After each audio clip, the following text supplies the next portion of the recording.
Selamat pagi. Sesuai dengan outline, hari ini kita akan belajar yang pertama Euclidean domains atau daerah Euclid, yang kedua Gaussian integers atau bilangan bulat Gauss. Jadi yang pertama, kita masuk dulu ke definisi dari norma Euclid atau Euclidean norm. Jadi pertama kita punya daerah integral D. Lalu kita punya suatu fungsi nu.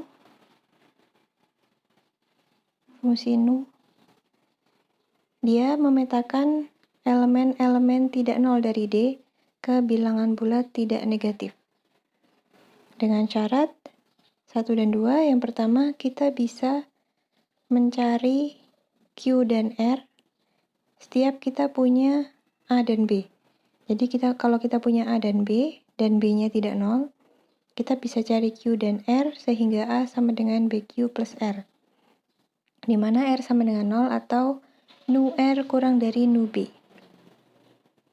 Lalu yang kedua, kalau kita punya A dan B di D dan keduanya tidak nol, maka nu dari A pasti kurang dari sama dengan nu dari AB. Atau sama juga dengan nu dari B juga kurang dari sama dengan nu dari AB. Jadi kalau dikalikan dengan bilangan lain, nu-nya pasti lebih besar daripada bilangan itu sendiri. Jika kita punya D dengan nu seperti ini, maka daerah integral D disebut daerah Euclid dan nu-nya disebut norma Euclid. Untuk contoh jadi kalau melihat seperti ini, mungkin sudah terpikir bahwa ini mirip dengan algoritma pembagian. Jadi contoh yang familiar memang ada di bilangan bulat, di algoritma pembagian bilangan bulat. Nah, kita punya Z adalah daerah integral karena dia ring, dia komutatif dan tidak punya pembagi nol. Dan dia juga memiliki norma Euclid, yaitu nu n sama dengan mutlak dari n untuk semua n bulat tidak nol. Nah, yang tadi kalau kita punya AB, elemen bulat, B-nya tidak nol, kita bisa cari Q dan R sehingga A sama dengan BQ plus R. Dengan R sama dengan 0 atau nu R kurang dari nu B. Nu R kurang dari nu B. Dan ini terpenuhi di algoritma pembagian. Mungkin sudah dijelaskan juga oleh Bu Marita di teori bilangan. Lalu, untuk sifat yang kedua, kita akan membuktikan bahwa nu dari A kurang dari sama dengan nu dari AB. Nah, berarti ini artinya ini mutlak dari A kurang dari sama dengan mutlak dari AB. Nah, ini pasti benar. Kenapa? Karena tadi bilangan A dan B-nya semuanya tidak nol, jadi pasti mutlaknya lebih dari sama dengan 1. Jadi mutlak AB itu sama dengan mutlak A dikali mutlak B, di mana mutlak A-nya kurang lebih dari sama dengan 1. Jadi mutlak A kali mutlak B lebih besar sama dengan 1 kali mutlak B. Atau karena kita pakai B di sini, ini sama saja dengan mutlak A, mutlak B-nya lebih dari sama dengan 1, jadi mutlak A kali mutlak B lebih dari sama dengan mutlak A kali 1. Ini sama dengan mutlak A. Jadi mutlak A kurang dari sama dengan mutlak AB. Jadi nu A kurang dari sama dengan nu AB. Kondisi 2 terpenuhi juga. Akibatnya, nu n sama dengan mutlak dari n adalah norma Euclid di Z, sehingga Z adalah daerah Euclid. Contoh kedua yang terkenal juga adalah ring fx, dan dia adalah daerah integral juga, karena tidak ada dua polinom tak nol yang dikalikan jadi menjadi nol. Jadi dia adalah daerah integral, dan kita bisa definisikan nu dari fx sebagai derajat dari fx. Nanti kondisi 1, jadi kita punya fx dan gx. Kita mau mencari qx dan rx. Gx-nya tidak nol ya. Kita bisa mencari ini sehingga fx sama dengan gx qx plus rx. Logaritma pembagian juga. Dan kita punya sifat rx sama dengan 0, artinya gx membagi fx, atau derajat dari rx pasti harus kurang dari derajat dari gx. Nah, jadi dengan sifat ini artinya nu dari r kurang dari nu dari g. Jadi kondisi 1 terpenuhi untuk nu fx sama dengan degree dari fx. Jadi ini seperti perumuman algoritma pembagian. Lalu kondisi 2 terpenuhi dengan kita harus membuktikan bahwa derajat dari fg harus lebih dari sama dengan derajat dari f saja. Ini sudah pasti ya. Suatu polinom dikalikan dengan polinom lain, derajatnya pasti lebih dari sama dengan polinom itu sendiri. Jadi kondisi 2 juga terpenuhi. Akibatnya, nu adalah norma Euclid, sehingga fx adalah daerah Euclid. Ini dua contoh yang paling terkenal, daerah Euclid. Lalu kita punya teorema, setiap daerah Euclid adalah PID. Jadi, daerah Euclid atau Euclidean domain, dia pasti masuk di PID. Padahal sebelumnya kita punya semua PID adalah UFD. Masuk di UFD. Oh, diingat-ingat lagi, PID adalah Principal Ideal Domain. Artinya, setiap ideal di PID pasti bisa diwakili oleh satu elemen sehingga ideal itu sama dengan I. Ideal I itu sama dengan ring yang dibangun oleh A.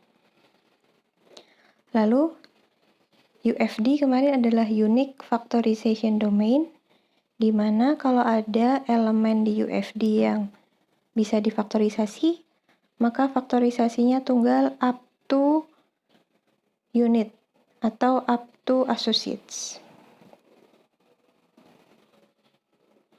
Jadi akibatnya setiap daerah Euclid adalah UFD dari sini. Setiap daerah Euclid atau Euclidean domain adalah UFD. Lalu kita lihat aritmatika di daerah Euclid.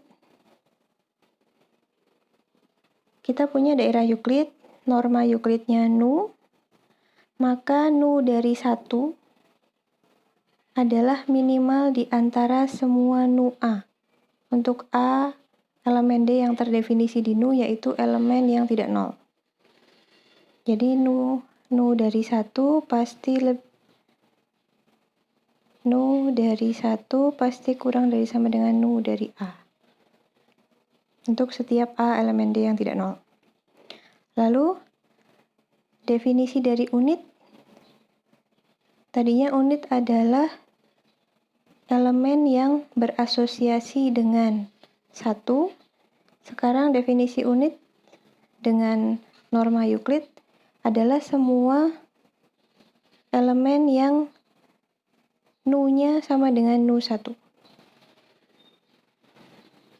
Jadi jika kita sudah punya norma Euclid, kita bisa pakai definisi unit yang ini. Contohnya, sebelumnya kita punya untuk Z, unitnya cuma plus minus 1 di bab sebelumnya.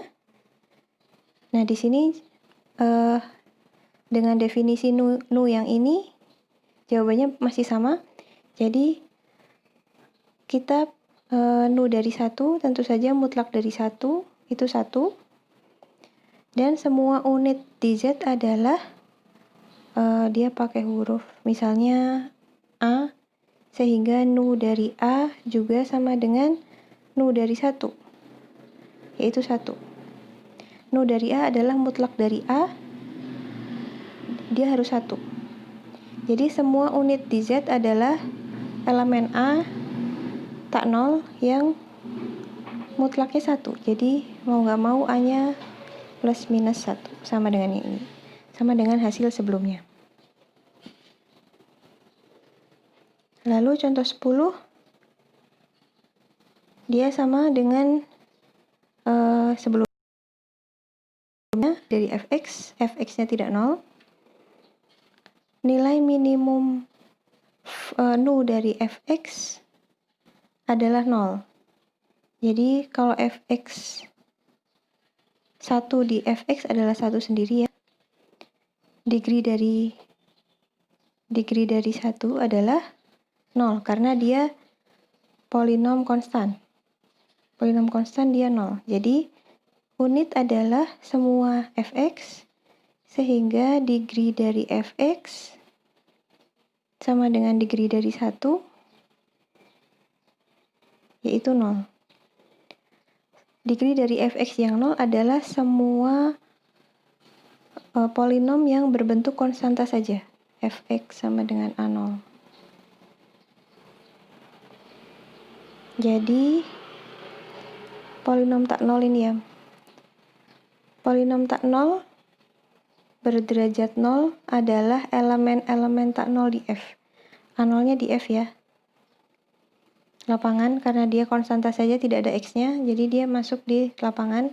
Tentu saja A0-nya tidak sama dengan 0. Karena derajat ini tidak berlaku untuk 0. Untuk Fx sama dengan 0, nu tidak berlaku. Derajat tidak berlaku. Karena derajat dari 0 adalah minus tak hingga. Itu OOT saja. Jadi unit dari F besar X adalah polinom konstanta A0 yang tidak 0. Dia adalah elemen dari lapangannya. Jadi unitnya hanya mereka saja. Unit kemarin juga didefinisikan sebagai elemen yang memiliki inverse terhadap perkalian. Jadi kalau misalnya fx sama dengan A0, A0-nya tidak 0, dia pasti punya inverse perkalian karena A0 ada di F, kita punya seper A0. Ini inverse perkalian dari A0. Jadi benar, definisinya masih sesuai dengan definisi-definisi sebelumnya, bahwa unit adalah elemen di daerah integral yang memiliki inverse terhadap perkalian. Lalu teorema 5, nah ini yang perumuman dari algoritma Euclid di daerah D. Jadi sekarang sebelumnya algoritma Euclid ini kita lakukan di Z dan Fx. Sekarang kita perumum di semua daerah Euclid. Jadi jika daerah D, daerah Euclid, artinya dia memiliki norma Euclid nu, maka kita bisa untuk A dan B elemen tak 0 di D, kita bisa mencari Q1 dan R1 sehingga seperti ini. A sama dengan B Q1 plus R1, di mana R1 sama dengan 0 atau nu R1 kurang dari nu B. Jadi sekarang nu-nya bisa apapun asal dia norma Euclid. Lalu kalau R1 tidak sama dengan 0, maka kita bisa lanjutkan algoritma ini dengan A-nya diganti B dan B-nya diganti R1. Jadi kita bisa mencari Q2 dan R2, di mana B-nya adalah R1 Q2 plus R2. Lalu R2 sama dengan 0 atau nu R2 kurang dari nu R1. Kalau R2 sama dengan 0 selesai. Kalau belum, lanjutkan lagi. Intinya adalah kita bisa punya R2, R3, R4, dan seterusnya sampai kita lakukan ini terus sampai suatu saat nanti R di sini adalah 0, misalnya RS. RS sama dengan 0. Nah, kembali lagi ke sini. Kalau misalnya R1-nya 0, berarti GCD dari A dan B adalah B sendiri.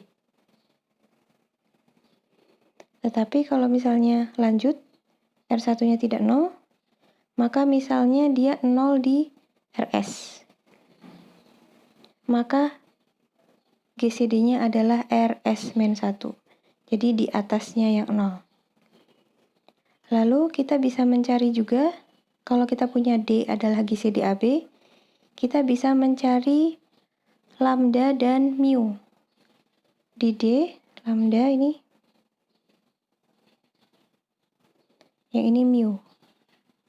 Jadi elemen-elemen di daerah Euclid biasanya ditulis dengan Greek ya, alfabet Yunani. Tadi kita punya, sebelum ini kita menuliskannya sebagai fungsinya kita tulis sebagai nu, lalu elemen-elemennya kita tulis sebagai lambda dan mu. Jika D adalah GCD AB, maka D sama dengan lambda A plus mu D, mu B. Kita cari lambda dan mu-nya. Ini contoh algoritma Euclid untuk norma mu n sama dengan mutlak dari n di Z. Kita akan menghitung GCD 22.471 dan 3266. Ini sudah pada bisa melakukan hal ini. Jadi RS sama dengan 0, S-nya berarti 6. Akibatnya R5 adalah GCD. R5 adalah GCD dari A dan B. Jadi R5 23 adalah GCD dari 22471 dan 3266. Tetapi catat di sini bahwa dia tidak pernah bilang kalau nilai dari RI di sini, R1, R2, dan seterusnya positif. Syaratnya cuma 0 atau nu dari R1-nya kurang dari nu dari B. Jadi, karena di sini memakai mutlak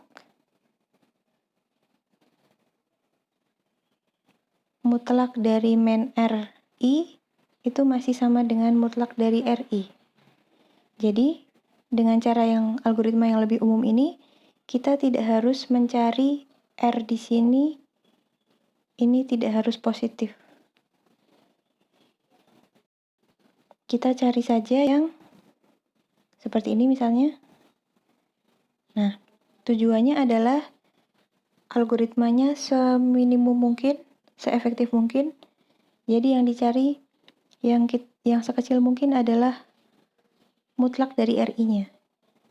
Tidak harus 0, jadi tidak harus positif, jadi ini lebih singkat karena kita membolehkan RI-nya negatif.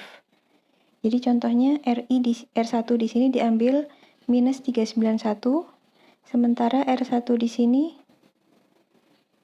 dia adalah 2875. Jadi dia lebih besar R1-nya. Kita bisa pilih yang minus 391 saja agar mutlaknya lebih kecil. Mutlaknya sekecil mungkin. Nah, dengan cara yang ini kita dapatkan lebih cepat. S-nya 4, jadi R3-nya R3 min 23 itu adalah GCD. Dan minus 23 itu associate dengan 23. Jadi masih boleh kita menuliskan GCD dari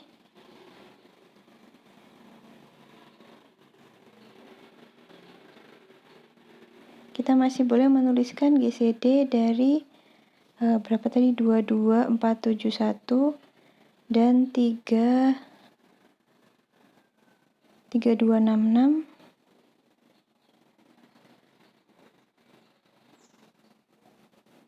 sama dengan min 23. Di sini boleh. Silakan tugas kelompoknya 2 soal saja. Sisanya bisa untuk latihan UAS.